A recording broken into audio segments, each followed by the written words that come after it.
आज भी हम परमेश्वर के बारे में हम जानकारी लेते हुए उस महान परमेश्वर को आराधना करने के लिए आगे बढ़ेंगे. நாம் இன்றும் கூட ஆண்டவரை அறிந்து இன்னும் அதிகமாக அவரோடு கூட அவருடைய இடத்துல சேர்ந்து இன்னும் இந்த ஆராதனை நாம் ஆரம்பிப்போம். जैसा मैं शुरुआत में बताया, நான் ஆரம்பத்தில் உங்களிடத்தில் சொன்ன பிரகாரமாக परमेश्वर के निकटता में जाकर उनके बारे में जब हम उनके बारे में उनके गुणों के बारे में हम जानकारी लेते हैं, நாம் எப்பொழுது ஆண்டவரிடத்தில் சென்று அவரை பற்றி நாம் அறிந்து கொள்ள ஆரம்பிக்கிறோமோ, न केवल परमेश्वर का इच्छा मेरे जीवन में क्या है उसको हम जानते हैं, ஆண்டவர் என்னுடைய வாழ்க்கை குறித்து என்ன திட்டம் வைத்திருக்கிறார் என்பதை மாத்திரம் அறிந்து கொள்ளாமல், उससे ज्यादा उससे अधिक मैं अपने बारे में मैं कहाँ हूँ, मैं किस प्रकार का हालत में हूँ उसको समझने के लिए परमेश्वर सहायता करता है. அதற்கும் மேலாக நான் எங்கே இருக்கிறேன், என்னுடைய நிலைமை என்ன என்பதை குறித்து அறிந்து கொள்வதற்கு ஆண்டவர் உதவி செய்கிறார். आज भी हम कोशिश करेंगे हम जिस परमेश्वर का आराधना करते हैं वो कौन है. இன்றும் கூட நாம் ஆராதிக்கிற தேவன் எப்படிப்பட்டவர், அவர் யார் என்பதை குறித்து நாம் அறிந்து கொள்ள முயற்சி செய்வோம். इब्रानियों को पत्री उसका दूसरा अध्याय को हम खोलेंगे. எபிரேயர் அதனுடைய இரண்டாவது அதிகாரத்தை நாம் திருப்பிக் கொள்வோம். 18वां वचन को हम देखेंगे. அதனுடைய 18வது வசனத்தை நாம் பார்ப்போம். इब्रानियों को पत्री उसका दूसरा अध्याय उसका 18वां पद. எபிரேயர் எழுதின நிருபம் அதனுடைய இரண்டாவது அதிகாரம் அதனுடைய 18வது வசனம். जब उसने परीक्षा की दशा में दुख उठाया तो वह उनकी भी सहायता कर सकता है. तो वो उनकी भी सहायता कर सकता है அவர் சோதிக்கப்பட்டவர் जिनकी परीक्षा होती है. हाँ, ஆதலால் அவர் தாமே சோதிக்கப்பட்டு பாடுபட்டதினாலே அவர் சோதிக்கப்படுகிறவர்களுக்கு உதவி செய்ய வல்லவராயிருக்கிறார். आज हमारा परमेश्वर के बारे में बाइबल में हम यूं देखते हैं, இன்று நாம் வேதாகமத்தில் ஆண்டவரை குறித்து இப்படியாக பார்க்கிறோம், जिनकी परीक्षा होती है उसको सहायता करने वाला परमेश्वर है. யாருக்கு சோதனை வருகிறதோ அவர்களுக்கு தேவன் உதவி செய்ய வல்லவராயிருக்கிறார். ये मनुष्य का स्वभाव है. இது மனிதனுடைய குணாதிசயம். जब किसी व्यक्ति की न हो या कोई परिवार की बातें क्यों न हो, जब ये लोग सही रहते हैं आसपास के लोग सटे रहते हैं. இது மனிதனுடைய சுபாவம். எப்படி என்று சொன்னால், எல்லா சூழ்நிலைகளும் குடும்ப காரியங்கள் எல்லா காரியங்களும் சரியாக இருக்கும்போது மனிதர்கள் அவர்களோடு கூட இருப்பார்கள். लेकिन जब परेशानियां बढ़ जाता है, दुख और क्लेश बढ़ जाता है, वो परीक्षा में पड़ जाता है, तब लोग दूर चले जाते हैं. எப்பொழுது பிரச்சனைகள் அவர்களுக்கு ஆரம்பமாகிறதோ, சோதனைகள் ஆரம்பமாகிறதோ, அப்பொழுது அவர்கள் அவர்களை விட்டு தூரமாக சென்று விடுவார்கள். अलग अलग प्रकार का जो परीक्षा के बारे में हम यहाँ बाइबल में हम देखते हैं. வேதாகமத்திலே अनेक பிரச்சனைகளை நாம் பார்க்க முடியும். परमेश्वर किस प्रकार अब्राहम को परीक्षा ली, ஆண்டவர் ஆபிரகாமுக்கு எப்படியாக சோதனைகளை கொடுத்தார், तो अय्यूब के जीवन में हम लोग देख सकते हैं. நாம் யோபுவினுடைய வாழ்க்கையிலே பார்க்க முடியும். और बहुत जो परमेश्वर का जो दास के जीवन में भी हम लगातार इन बातों को हम देख सकते हैं. நாம் अनेक தேவனுடைய பிள்ளைகளுடைய வாழ்க்கையிலே நாம் இந்த காரியங்களை பார்க்க முடியும். कभी कभी हमारे मन में इस प्रकार का प्रश्न उठने का संभव है, अनेक சூழ்நிலைகளிலே நம்முடைய மனதில் இப்படியாக கேள்விகள் எழும்புகிறது. क्यों मेरे जीवन में इस प्रकार का जो परेशानियां और दुख और क्लेश, என்னுடைய வாழ்க்கையிலே ஏன் இப்படிப்பட்ட சூழ்நிலைகள் இப்படிப்பட்ட துக்கங்கள் உண்டாகிறது. मेरा जीवन मैं परमेश्वर के सामने मैं सही रखा हूं, நான் ஆண்டவருக்கு முன்பாக சரியான பாதையிலே சென்று கொண்டிருக்கிறேன். मेरे व्यक्तिगत जीवन सही है, मेरा पारिवारिक जीवन सही है, मेरा सेवा क्षेत्र में भी मैं सही काम करता हूं. என்னுடைய ஆவிக்குரிய வாழ்க்கை, என்னுடைய குடும்ப காரியங்கள், என்னுடைய ஊழிய பாதைகள் எல்லாவற்றிலும் நான் சரியாக சென்று கொண்டிருக்கிறேன். न केवल परमेश्वर के सामने, मैं मनुष्य के सामने भी एक खुला किताब के समान मेरा जीवन है. நான் தேவனுக்கு முன்பாக மாத்திரமல்ல, மனிதர்களுக்கு முன்பாகவும் ஒரு திறந்த புத்தகமாக இருக்கிறேன். क्यों मेरे जीवन में इस प्रकार का जो परीक्षा चली आती है, ஏன் என்னுடைய வாழ்க்கையில் இப்படிப்பட்ட சோதனைகள் உண்டாகிறது. कई कारणों को हम बाइबल से हम देख सकते हैं. வேதாகமத்திலிருந்து अनेक காரியங்களை நாம் பார்க்க முடியும். ज्यादा से ज्यादा हम व्यवस्था विवरण उसका 8वां अध्याय में हम देख सकते हैं. अनेक காரியங்களை நாம் உபாகமம் அதனுடைய 8வது அதிகாரத்திலே நாம் பார்க்க முடியும். इस्राएली लोग जीवन के साथ तुलना करते हुए वहां पवित्र आत्मा बहुत सुंदर ढंग से लिख के रखा है. அந்த இஸ்ரவேல் மக்களுடைய வாழ்க்கையின் மூலமாக अनेक காரியங்களை அங்க ஆவியானவர் எழுதி வைத்திருக்கிறார். इसलिए जब परमेश्वर दुख और क्लेश के लिए अनुमति देता है, எப்பொழுது ஆண்டவர் துக்கத்திற்கும் உபத்திரவங்களுக்கும் நம்முடைய வாழ்க்கையில் அனுமதி கொடுக்கிறாரோ, परमेश्वर के लिए बहुत कुछ कारण हो सकता है. ஆண்டவருக்கென்று अनेक காரியங்கள் உண்டு. लेकिन यहाँ एक सुंदर बात यहाँ पर लिखा हुआ है, ஆனால் இங்க ஒரு அழகான காரியம் எழுதப்பட்டிருக்கிறது. जब हम उस प्रकार का हालत में पहुंचते हैं परमेश्वर हमें सहायता करता है। நாம் எப்பொழுது அந்த அப்படிப்பட்ட சூழ்நிலைக்குள்ளாக கடந்து செல்லுகிறோமோ அப்பொழுது தேவன் நமக்கு உதவி செய்கிறவராய் मनुष्य இருக்கிறார். हमारे साथ खड़े रहे न रहे, लेकिन परमेश्वर हमारे साथ खड़ा है। மனிதர்கள் நம்மோடு கூட நிற்கிறார்களோ இல்லையோ, ஆனால் தேவன் நம்மோடு கூட இருக்கிறார். कभी कभी हमारे मन को ये थका देता है, वो हमें थका देता है। அநேக சூழ்நிலைகளில் இப்படிப்பட்ட காரியங்கள் நமக்கு சோர்வுகளை உண்டாக்குகிறது. मैं तो सही जा रहा हूँ, நான் சரியான பாதையிலே சென்று கொண்டிருக்கிறேன். परमेश्वर के सामने मैं विश्वास योग्यता के साथ, ईमानदारी के साथ आगे जा रहा हूँ। நான் ஆண்டவருக்கு முன்பாக விசுவாசத்திலும் உண்மையிலும் உறுதியாக இருக்கிறேன். सही बातों को, सही विचारों को मन में रखते हुए मैं आगे बढ़ रहा हूँ। நான் சரியான காரியங்களை சரியான யோசனைகளோடு சரியான எண்ணங்களோடு நான் சென்று கொண்டிருக்கிறேன். क्यों लोग मुझे साथ नहीं देते हैं? ஏன் மக்கள் என்னோடு கூட வரமாட்டுகிறார்கள்? लेकिन परमेश्वर कहता है, ஆனால் ஆண்டவர் இப்படியாக சொல்லுகிறார், जब हम परीक्षा में पढ़ेंगे परमेश्वर हमारे साथ सहायता देता நாம் है। எப்பொழுது சோதனையிலே கடந்து செல்கிறோமோ தேவன் நம்மோடு கூட வருகிறவராய் இருக்கிறார். तो इसलिए इस प्रकार का जब वातावरण हमारा जीवन में चले आता है, அதனால தான் இப்படிப்பட்ட சூழ்நிலைகள் நம்முடைய வாழ்க்கையில வருகிறது. परमेश्वर कुछ बातों को अनुमति देता है। ஆண்டவர் சில காரியங்களை நம்முடைய வாழ்க்கையில அனுமதிக்கிறார். जैसा मैंने बताया था इजरायली लोगों के जीवन में, எப்படி நான் இஸ்ரவேல் மக்களுடைய வாழ்க்கையிலிருந்து சொன்னேனோ, अब्राहम के जीवन में, ஆபிரகாமுடைய வாழ்க்கையிலிருந்து சொன்னேனோ, अय्यूब के जीवन में, யோபுவினுடைய வாழ்க்கையிலிருந்து சொன்னேனோ, और अनेक पवित्र लोगों के जीवन में परमेश्वर जब अनुमति देता है, அநேக அது மாத்திரமில்லாமல் அநேக பரிசுத்தவான்களுடைய வாழ்க்கையில தேவன் அனுமதி கொடுத்தார் वो போல सहायता किस प्रकार करता है, அவர் எப்படி நமக்கு உதவி செய்கிறவராய் இருக்கிறார்? इसको जब हम समझेंगे, हम इस प्रकार का दुख और क्लेश को लेकर हम चुप नहीं रहेंगे, हम चिल्ला के परमेश्वर को आराधना कर सकते हैं। நாம் எப்பொழுது இதை அறிந்து கொள்கிறோமோ, இப்படிப்பட்ட உபத்திரவங்கள் சோதனைகளை குறித்து நாம் அமைதியாயிராமல் ஆண்டவருக்கு மகிமை செலுத்துறவர்களாக இருப்போம். इसलिए पौलुस आखिरी तक वो उत्साहित के साथ वो सेवा किया। இதனாலதான் பவுல் தன்னுடைய வாழ்க்கையின் கடைசி நிமிடம் மட்டும் உற்சாகத்தோடு ஆண்டவருக்காக ஊழியம் செய்ய முடிந்தது. बहुत कुछ बातों को वो सामना किया, அநேக காரியங்களை அவர் எதிர்கொண்டார். लेकिन वो खुशी और आनंद के साथ अपना दौड़ को पूरा किया। ஆனால் அவர் சந்தோஷத்தோடு மகிழ்ச்சியோடு தன்னுடைய ஓட்டத்தை முடிக்கிறவராக இருந்தார். यहाँ परमेश्वर किस प्रकार हमें सहायता करता है? ஆனால் இங்கே ஆண்டவர் எப்படி நமக்கு உதவி செய்கிறவராய் இருக்கிறார்? सबसे पहले उस प्रकार के वातावरण में हमारा विश्वास को हम बढ़ाने के लिए हमें सहायता करता है। முதலாவது அப்படிப்பட்ட சூழ்நிலைகளிலே நம்முடைய விசுவாசத்தை வளர்ப்பதற்கு அவர் உதவி செய்கிறவராய் இருக்கிறார். जब हम परमेश्वर का आदिम में अपने आप को रखेंगे तब, எப்பொழுது நாம் ஆண்டவருக்குள்ளாக நம்மை நாம் வைத்து காத்துக் கொள்கிறோமோ அப்போதுதான். जब परेशानियां बढ़ जाता है, दुख और क्लेश बढ़ जाता है, बिना मतलब का कारण, बिना कारण परमेश्वर इन बातों को अनुमति देता है। எப்பொழுது பிரச்சனைகள் அதிகமாகிறதோ, எப்பொழுது காரணமே இல்லாமல் ஆண்டவர் இப்படிப்பட்ட காரியங்களை நம்முடைய வாழ்க்கையில அனுமதிக்கிறாரோ, तो परमेश्वर हमें सहायता करता है, हम हमारे विश्वास की जीवन में एक कदम आगे बढ़ें। ஆண்டவர் நம்முடைய விசுவாச வாழ்க்கையில ஒருபடி முன்னேறி செல்வதற்கு உதவி செய்கிறார். हम खोलेंगे व्यवस्था विवरण उसका 8वां अध्याय। நாம் உபாகமும் அதனுடைய 8வது அதிகாரத்தை திருப்பிக் கொள்வோம். व्यवस्था विवरण उसका 8वां अध्याय, உபாகமும் அதனுடைய 8வது அதிகாரம் 2, 3, 4 वचनों को हम लोग पढ़ेंगे। 2, 3, 4 वचनங்களை நாம் பார்ப்போம். और स्मरण रख कि तेरा परमेश्वर यहोवा उन 40 वर्षों में तुझे सारे जंगल के मार्ग में से इसीलिए ले आया है कि वह तुझे नम्र बनाए और तेरी परीक्षा करके यह जान ले कि तेरे मन में क्या क्या है, और कि तू उसकी आज्ञाओं का पालन करेगा या नहीं।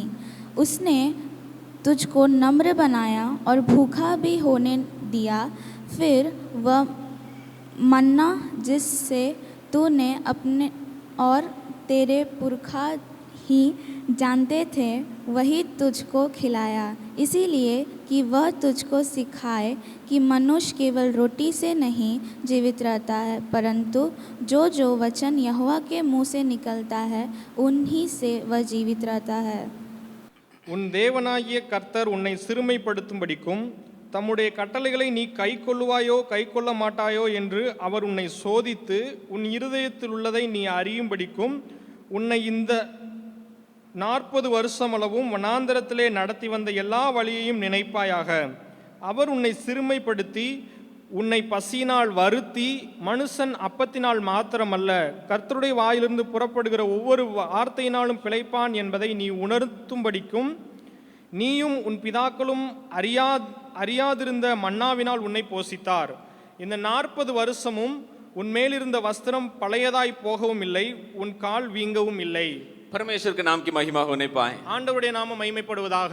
अगर ये तीनों वचनों को अगर हम सही ढंग से देखेंगे, இந்த மூன்று வசனங்களை நாம் சரியான விதத்திலே பார்ப்போம் என்று சொன்னால், परमेश्वर परीक्षा करते हुए कुछ बातों को वहां उन लोगों के जीवन में अनुमति देता है, ஆண்டவர் சில காரியங்களை சோதனையின் மூலமாக அவர்களுக்கு அனுமதி கொடுக்கிறார். ताकि वो उनका जीवन में वो विश्वास की एक कदम आगे वो जाने के लिए, அவர்களுடைய விசுவாச வாழ்க்கையிலே ஒரு படி முன்னேறி செல்வதற்காக இப்படிப்பட்ட காரியங்களை அனுமதிக்கிறார். न केवल रोटी से, परमेश्वर का वचन से हम जीवित रह सकते हैं। மனுஷன் அப்பத்தினால் மாத்திரமல்ல, கர்த்தருடைய வாயிலிருந்து புறப்படுகிற ஒவ்வொரு வார்த்தையினாலும் பிழைப்பான் என்பதை நினைவுபடுத்தும்படியாக हमारा जीवन में भी कभी कभी परमेश्वर उस प्रकार का परिस्थिति में हमें ले आते हैं, நம்முடைய வாழ்க்கையிலும் தேவன் இப்படிப்பட்ட சூழ்நிலைகளை நம்மை எடுத்து செல்கிறார். जब हमारे मन में इस प्रकार का प्रश्न आता है, நம்முடைய வாழ்க்கையில் இப்படிப்பட்ட கேள்விகள் வரும் பொழுது, क्यों मेरे जीवन में इस प्रकार बातें लगातार आ रहा है, என்னுடைய வாழ்க்கையில ஏன் இப்படிப்பட்ட பிரச்சனைகள் தொடர்ந்து வருகிறது? हमारा विश्वास के जो रास्ता में हमें आगे ले जाने के लिए आगे जाने के लिए परमेश्वर सहायता करता है। நம்முடைய விசுவாச வாழ்க்கையை முன்னேறி செல்வதற்கு ஆண்டவர் நமக்கு உதவி செய்கிறார். इजरायली लोगों के जीवन में इस विचार के साथ ही परमेश्वर हर एक बातों को अनुमति दिया। இஸ்ரவேல் மக்களுடைய வாழ்க்கையிலே தேவன் இப்படிப்பட்ட எண்ணங்களோடு கூட ஒவ்வொரு சூழ்நிலைகளையும் அனுமதித்தார். लेकिन लाखों लोग उन बातों को समझे नहीं, ஆனால் லட்சக்கணக்கான மக்கள் இந்த காரியங்களை புரிந்து கொள்ள முடியவில்லை. केवल 2 जन उन बातों को अच्छा से समझे, 2 பேர் மாத்திரமே இந்த காரியங்களை சரியாக புரிந்து கொண்டார்கள். इसलिए वो दोनों को जीवन का विश्वास को जब हम देखते हैं हम अचंभित हो जाते हैं। இதனாலதான் அந்த 2 பேருடைய விசுவாசத்தை நாம் பார்க்கும் பொழுது ஆச்சரியப்படுகிறோம். 12 लोग जा रहे हैं, वो देश किस प्रकार है, कनान देश कैसा है, लोग कैसा है, उसको समझने के लिए 12 लोग वहां भेजे जा रहे हैं। 12 பேர் அந்த தேசம் எப்படிப்பட்டது, அந்த மனிதர்கள் எப்படிப்பட்டது என்பதை பார்ப்பதற்காக போகிறார்கள். 10 लोग कह रहे हैं हम लोग वहां खत्म हो जाएंगे, वे लोग राक्षस लोग हैं, बड़े बड़े लोग हैं, हम वहां जा नहीं सकते हैं, इस प्रकार के विचार के साथ आके उन बातों को फैला रहे हैं। 10 பேர் சொல்லுகிறார்கள் அவர்கள் ரொம்ப ராட்சர்களா இருக்கிறார்கள், நம்மளால அங்க போக முடியாது, அவர்களை மேற்கொள்ள முடியாது, அங்கே போனால் அழிந்து விடுவோம் என்று சொல்லுகிறார்கள். लेकिन केवल 2 जन इस प्रकार कहते हैं, ஆனால் 2 பேர் மாத்திரம் இப்படியாக சொல்லுகிறார்கள். उनका विश्वास को देखिएगा, वो कहते हैं हम जब जाएंगे हम आसानी से हम उनको हार सकते हैं। அவர்களுடைய விசுவாசத்தை பாருங்கள், அவர்கள் இப்படியாக சொல்லுகிறார்கள், நாம் போவோம் என்று சொன்னால் எளிமையாக அவர்களை வென்று விடுவோம், हम आसानी से हम जीत को ले सकते हैं, அவர்களை நாம் எளிமையாக அழித்துவிட்டு அந்த இடத்தை சுதந்திரித்துக் கொள்ள முடியும். ये कहां से आया मालूम है? இது எங்க இருந்து வந்தது என்று தெரியுமா जब உங்களுக்கு? बातें उनके जीवन में आया, எப்பொழுது சூழ்நிலைகள் அவருடைய வாழ்க்கையில் வரும்போது वे लोग कुड़कुड़ाए नहीं, அவர்கள் முறுமுறுக்கிறவர்களாய் காணப்படவில்லை. परमेश्वर के विरोध में कुछ काम नहीं किए, அவர்கள் ஆண்டவருக்கு விரோதமாக எதையும் செய்கிறவர்களாய் இல்லை. अंदर में ये विश्वास था, அவர்களுக்குள்ள ஒரு விசுவாசம் இருந்தது. जो कुछ भी परमेश्वर अनुमति देता है वो मुझे सहायता करने के लिए, मुझे मदद करने के लिए, ஆண்டவர் எதையெல்லாம் அனுமதிக்கிறாரோ அவர் எனக்கு உதவி செய்கிறவராய் இருக்கிறார். इसलिए उनका जीवन का विश्वास उतना मजबूत हो गया। இதனால தான் அவருடைய விசுவாச வாழ்க்கை அவ்வளவு உறுதியாக 12 लोगों से 10 लोग अलग है, लेकिन ये 2 जन कह रहे हैं हम आसानी से जीत सकते हैं। 12 பேர்ல 10 பேர் தனியாக இருக்கிறார்கள், ஆனால் இந்த 2 பேர் சொல்கிறார்கள் எளிமையாக அவர்களை நாம் ஜெயித்து விடலாம் என்று. चेले लोगों के जीवन में भी हम लोग देखते हैं, நாம் சீசருடைய வாழ்க்கையிலும் நாம் பார்க்க முடியும். मत्ती सुसमाचार उसका 14 अध्याय, மத்தேயு எழுதின சுவிசேஷம் அதனுடைய 16வது அதிகாரம். जब चेले लोगों को जल्दी जो है समुद्र में जाने के लिए परमेश्वर उनको आज्ञा दिया, எப்பொழுது சீசர்கள் இந்த சமுத்திரத்திலே போக ஆண்டவர் அவர்களுக்கு அனுமதி கொடுத்தாரோ, वो जल्दी जल्दी जाने के लिए विवश करता है। அவர்கள் வேகமாக போகிறதற்கு அவர்கள் முயற்சி செய்கிறார்கள். वो प्रभु यीशु मसीह कहता है आप लोग जल्दी जाइए, நீங்கள் வேகமா போங்கள் என்று ஆண்டவர் அவர்களை பார்த்து சொல்கிறார். जब बीच समुद्र में पहुंच गए, அவர்கள் நடு சமுத்திரத்திலே சென்ற பொழுது वहां पर आंधी तूफान सब कुछ आ रहा है, அங்கே எல்லா புயல்கள் எல்லாம் உருவாகிறது. हम जानते हैं प्रभु यीशु मसीह वहां पर पानी के ऊपर चलते हुए आया, ஆனால் நாம் அறிந்திருக்கிறோம் தேவன் அங்கே தண்ணீர் மேலாக நடந்து வந்தார். वहां पतरस को भी चलने दिया, அங்கே பேதுருவையும் தண்ணீர் மேலே நடக்குவதற்கு உதவி செய்தார். बाद में वो डूबने लगा, ஆனால் அவர்கள் கடைசில தண்ணீர்ல மூழ்கி விட்டார். वो उनका हाथ पकड़ के उठाया, ஆண்டவர் அவரை கரம் பிடித்து தூக்கினார். ये हम बाइबल बतलाती है, இங்கே வேதம் சொல்லுகிறது जब वो नाव पर चढ़े वो आंधी जो है शांत हो गया। எப்பொழுது அவர் அந்த படவிலே ஏறினாரோ அப்பொழுது அந்த கடல் அமைதியாயிற்று என்று சொல்லப்பட்டிருக்கு. अगर आप देखेंगे 33वां वचन को, நாம் அங்கே பார்க்கும் பொழுது 32வது வசனத்தை பார்க்கும் பொழுது 33ஐ பார்க்கும் பொழுது यहाँ लिखा है इस पर जो नाव पर थे उन्होंने उसे दंडवत करके कहा सचमुच तू परमेश्वर का पुत्र है। 14வது அதிகாரம் 33வது வசனத்திலே பார்க்கும் பொழுது, அப்பொழுது படவில் உள்ளவர்கள் வந்து மெய்யாகவே நீர் தேவனுடைய குமாரன் என்று சொல்லி அவரை பணிந்து கொண்டார்கள். थोड़ा सा ध्यान देके अगर हम देखेंगे, நாம் இதை கவனித்து பார்ப்போம் என்று சொன்னால், उन लोग को मालूम है हाँ यीशु मसीह परमेश्वर का पुत्र है, அவர்களுக்கு முன்பதாகவே தெரியும் அவர் இயேசு கிறிஸ்து தேவனுடைய குமாரன் என்று. इसलिए वे लोग यीशु मसीह के पीछे हैं। அதனால தான் அவரை பின்பற்றினார்கள் எல்லாரும். लेकिन यहाँ दुख और तकलीफ इस प्रकार जो परीक्षा में परमेश्वर उनको डाल के निकाला, उनका विश्वास और एक कदम आगे आ गया। कह रहे हैं सचमुच तू परमेश्वर का पुत्र है। இங்கே சோதனைக்குள்ளாக ஆண்டவர் அவர்களை அனுமதித்து அவர்களை வெளியே எடுக்கும் பொழுது அவர்கள் விசுவாசத்திலே நல்ல உறுதியாய் சொல்லுகிறார்கள், உண்மையிலே இவர் தேவனுடைய குமாரன் என்று. हमारा परीक्षा में परमेश्वर हमें सहायता करता है ताकि हम विश्वास की रास्ता में एक कदम आगे बढ़ें। நம்முடைய சோதனைகளிலே தேவன் நமக்கு கிருபை செய்கிறார், நம்முடைய விசுவாசத்திலே நாம் முன்னேறி செல்வதற்கு. इसलिए हमारा वातावरण कुछ भी क्यों हो, हम परमेश्वर को खुशी खुशी आराधना कर सकते हैं। இதனால் தான் நம்முடைய சூழ்நிலை எப்படிப்பட்டதா இருந்தாலும் நாம் ஆண்டவரை உற்சாகத்தோடு ஆராதிக்க முடிகிறது. जितना संकट और क्लेश हमारा जीवन में आने के बावजूद भी हम परमेश्वर को हम चिल्ला चिल्ला के खुशी और आनंद के साथ आराधना कर सकते हैं। எவ்வளவு பிரச்சனைகள் உபத்திரவங்கள் நம்முடைய வாழ்க்கையிலே வந்தாலும் நாம் ஆண்டவரை உற்சாகத்தோடு நாம் ஆராதிக்க முடிகிறது. और परमेश्वर हमें सहायता करता है ये जब परीक्षा को हमारे जीवन में भेजता है। இன்னும் அதிகமாக ஆண்டவர் நமக்கு கிருபை செய்கிறார் இந்த உபத்திரவத்தை நாம் கடந்து செல்லும் பொழுது. हम अपने बारे में हम समझने के लिए, நாம் நம்மை குறித்து அறிந்து கொள்வதற்கு ஆண்டவர் उदवी செய்கிறார். सचमुच में मैं कहां हूं, உண்மையாகவே நான் எங்கே இருக்கிறேன். अय्यूब के किताब को अगर हम खोलेंगे, நாம் யோபுவினுடைய நிருபத்தை திருப்பிக் கொள்ளும் பொழுது बहुत अच्छा से वहां पर लिखा है। அங்கே அருமையாக எழுதப்பட்டிருக்கிறது. अय्यूब की किताब को हम खोलेंगे 31वां अध्याय। நாம் யோபுவினுடைய புஸ்தகத்திலே நாம் பார்க்கும் பொழுது वो अपने बारे में वो अपने आप को बहुत धर्मी समझ करके वो बातें कर रहे हैं। அங்கே அவர் இப்படியாக சொல்லுகிறார், அவரை ரொம்ப அப்படி நீதிமான் என்று நினைத்துக்கொண்டு அவர் சொல்லுகிறார்.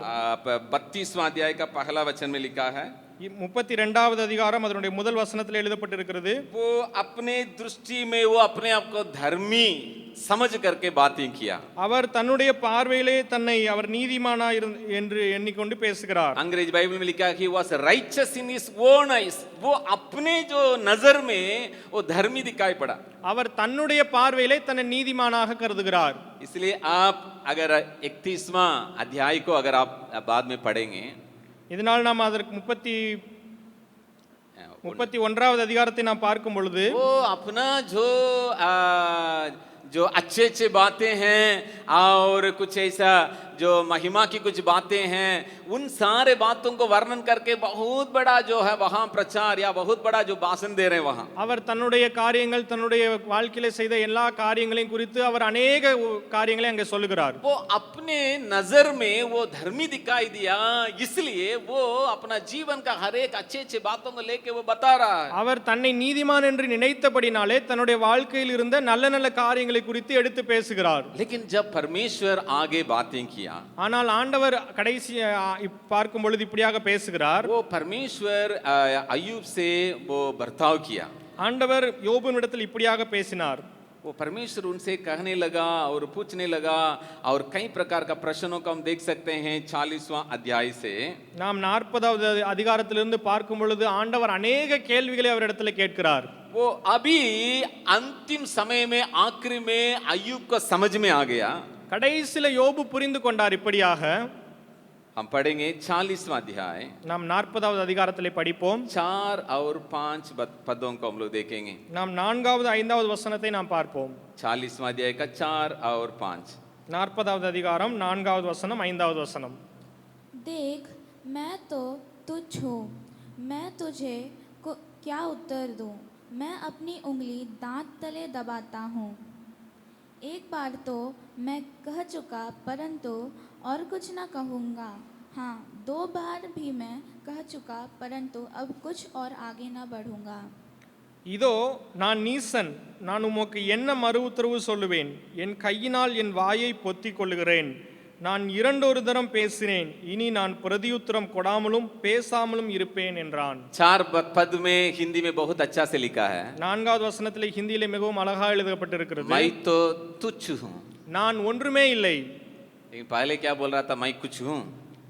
ஆரம்பத்திலே இப்படியாக சொன்னார், நான் நான் ஒரு ஆள் தான், நான் பெரிய ஆளு, நானும் ஒரு ஆள் தான், मैं कुछ हूँ, நானும் ஒரு ஆள், என்கிட்ட சில காரியங்கள் உண்டு. क्या मैं ऐसा किया, मैं ऐसा नहीं किया, मैं ऐसा ऐसा था, जो अपना जीवन से बहुत कुछ बातों को लेके बता रहा है मैं कुछ हूँ. நான் இதை செய்யவில்லையா, அதை செய்யவில்லையா, நான் அதை செய்தேன், இதை செய்தேன் என்று अनेक காரியங்களை அவரை குறித்து பேசுகிறார். लेकिन अभी वो समझ गया, अपने बारे में समझ गया, कहता है मैं तुच्छ हूँ, मैं अभी कुछ नहीं बोलूंगा. ஆனால் இப்பொழுது அவர் தன்னை குறித்து புரிந்து கொண்டவராக சொல்கிறார், நான் ஒன்றுமே இல்லை, இப்ப நான் என்னை குறித்து ஒன்றுமே சொல்ல மாட்டேன். वो अपने आप को समझते हुए एक नम्रता में लेके आ रहा है. அவர் தன்னைத்தானே தாழ்த்தி தன்னை முழுவதுமாக அர்ப்பணித்தார். इसलिए 42वां अध्याय का दूसरा पद में कहता है, இங்கே அதனாலதான் 42வது அதிகாரம் 2வது வசனத்திலே பார்க்க முடிகிறது. वो कहता है तू सब कुछ कर सकता है प्रभु.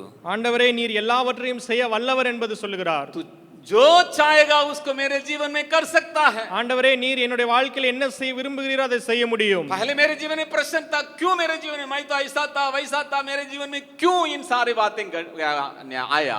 ஆரம்பத்தில் என்னுடைய வாழ்க்கையில இப்படியாக இருந்த நான் எல்லாவற்றிலும் சரியாக இருந்தேன், ஏன் என்னுடைய வாழ்க்கையில் இப்படிப்பட்ட பிரச்சனைகள் வந்தது என்று. लेकिन अभी समझ गया, ஆனால் நான் இப்பொழுது புரிந்து கொண்டேன், मैं तुच्छ हूँ, நான் ஒன்றுமே இல்லை, आप सब कुछ मेरे जीवन में कर सकता है. நீர் என்னுடைய வாழ்க்கையில எல்லாவற்றையும் செய்ய முடியும். जब हम इस प्रकार का स्थिति में हम जब आएंगे, எப்பொழுது நாம் இப்படிப்பட்ட சூழ்நிலைக்குள்ளாக கடந்து வருகிறோமோ, अपने बारे में हम सही समझ लिए. நாம் நம்மை குறித்து சரியாக அறிந்து கொள்ள முடியும். अय्यूब के जीवन में वही हुआ. யோபுனுடைய வாழ்க்கையில இதுதான் நடந்தது. आज परमेश्वर में सहायता करने पाए. ஆண்டவர் இன்று நமக்கு உதவி செய்வாராக. न केवल विश्वास में हम आगे बढ़ने के लिए, விசுவாசத்திலே முன்னேறி செல்கிறவராய் மாத்திரம் இல்லாமல், साथ ही साथ जब दुख और क्लेश और परीक्षा में हम पड़ जाते हैं, तब हम अपने बारे में सही ढंग से समझने के लिए भी परमेश्वर सहायता करने पाए. நாம் துக்கத்தின் வழியாக சோதனைகளின் வழியாக கடந்து செல்லும் பொழுது நம்மை நாமே குறித்து அறிந்து கொள்வதற்கு ஆண்டவர் உதவி செய்வாராக. क्योंकि उस प्रकार का वातावरण में ही ओरिजिनलिटी निकलेगा. ஏனென்று சொன்னால் அப்படிப்பட்ட சூழ்நிலையில் தான் நம்முடைய வாழ்க்கையின் அந்த உண்மைத்துவம் வெளியே வரும். अब नम्र व्यक्ति है, शांत व्यक्ति है, सब कुछ है, आप देखने से बहुत अच्छे लगते हैं. நாம் அமைதியானவர்களாக தாழ்மையுள்ளவர்களாக பார்ப்பதற்கு எளிமையானவர்கள் போக இருக்கலாம். मूसा के समान जब लोग उनके एकदम आके दबाव देंगे, तब सारे स्वभाव खत्म हो गया. மோசேயை போல எப்பொழுது எல்லா மக்களும் வந்து அவரை நெருக்கினார்களோ அவருடைய எல்லா குணாதிசயமும் முடிந்து விட்டது. दबाव के बीच में हम लोग कैसे हैं? நாம் அழுத்தத்தின் மத்தியில எப்படி இருக்கிறோம்?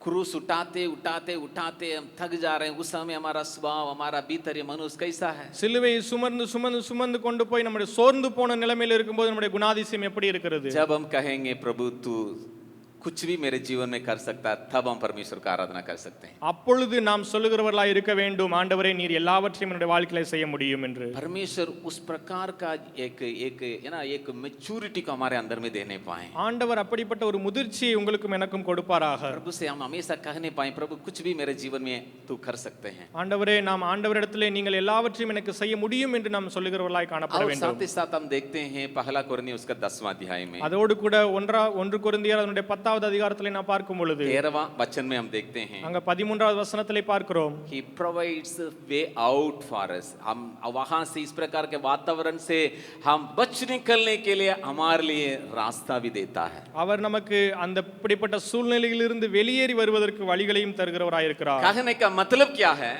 என்ன சொல்ல விரும்புகிறேன் என்றால், प्रभु मेरा विश्वास को बढ़ाने के लिए मदद करता है जरूर, ஆண்டவர் என்னுடைய விசுவாசத்தை உறுதிப்படுத்துவதற்கு உதவி செய்கிறார்.